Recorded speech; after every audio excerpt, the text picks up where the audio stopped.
Do you see a world where machines are fighting our battles for us? Oh, absolutely.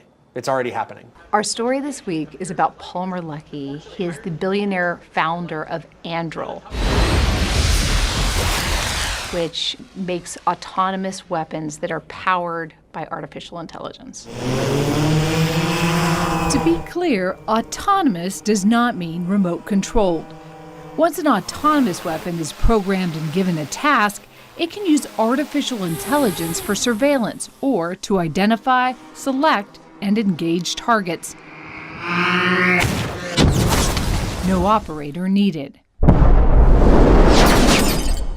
It's a scary idea to some people. It's a scary idea, but I mean, that's the world we live in. I'd say it's a lot scarier, for example, to imagine a weapon system that doesn't have any level of intelligence at all. There's no moral high ground to making a landmine that can't tell the difference between a school bus full of children and Russian armor. It's not a question between smart weapons and no weapons. It's a question between smart weapons and dumb weapons.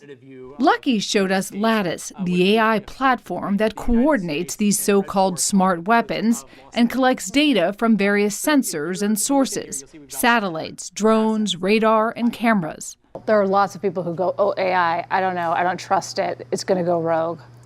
I would say that it is something to be aware of, but in the grand scheme of things to be afraid of, there's things that I'm much more terrified of. And I'm a lot more worried about evil people with mediocre advances in technology than AI deciding that it's going to wipe us all out.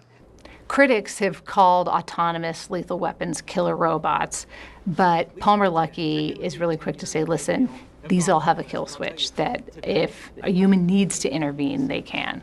Right now, there's so many weapon systems that require manning. If I can have one guy commanding and controlling 100 aircraft, that's a lot easier than having to have a pilot in every single one, and it puts a lot fewer American lives at risk.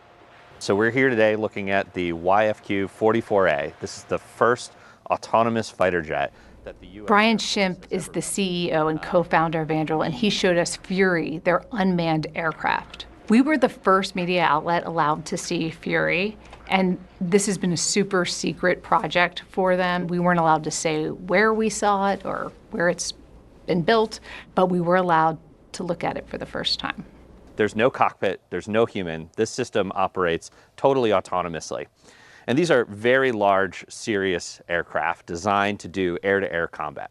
Fury is a CCA, which means Collaborative Combat Aircraft. It is powered by artificial intelligence to operate alongside fighter jets that have pilots.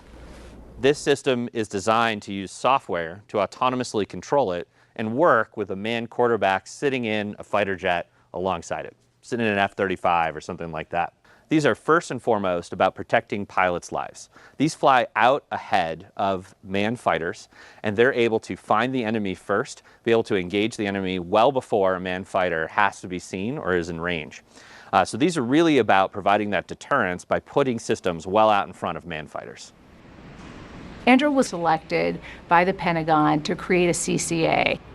They beat out a number of prime defense contractors to get a chance to do that. So Fury is their CCA, and if it is chosen by the Air Force, they will be mass produced inside the United States. Potentially, it would be a lot less expensive than a fighter jet. The goal of these systems is to be mass producible, and we tried to eliminate really every bottleneck we could find around what makes an aircraft hard to produce. So really simple things that we've been able to do are design the landing gear, for example. Instead of using very exquisite big aircraft landing gear, which are hard to produce, really limited supply, we designed it so it can be built in any machine shop in America. Instead of using a military engine, we've been able to use a commercial business jet engine that are mass produced and readily available. And we've designed nearly every part of this that can be made in hundreds of different places within the U.S. from lots of different suppliers. Fury is scheduled to take its first test flight this summer. The Air Force hopes to have CCAs fully operational before the end of this decade. And right now, we're proving out the aircraft and getting through all the engineering. But we're also working through how will these things be used in combat. We're working through simulations and ways these can actually be employed. So this is a big deal beyond just making an airplane that flies. It's an entirely new way of fighting.